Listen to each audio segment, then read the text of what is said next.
যদি আপনার বাড়িতে থাকে লাড্ডু গোপাল ঠাকুর তাহলে সর্বদাই মনে রাখুন এই কথাগুলি। নাম্বার 1, কখনোই ভগবানের ভোগে গঙ্গা জল ব্যবহার করবেন না, কারণ বিষ্ণুর চরণ থেকেই গঙ্গার সৃষ্টি।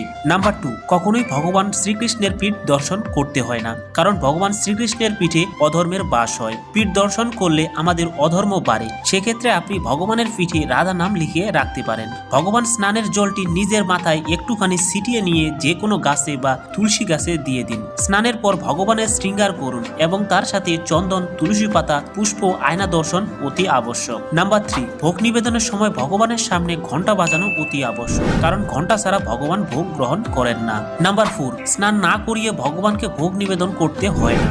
আপনি যদি স্নান করানোর সময় না পান তাহলে আচমন অবশ্যই করান। ভগবানকে শয়নে দেওয়ার আগে তার বাসি ফুল অবশ্যই ফেলে দিন। নাম্বার 5, একবার পরানো পোশাক ভগবানকে না ধুয়ে আর পরাতে নেই। নিত্যদিনের সেবায় ভগবানের জন্য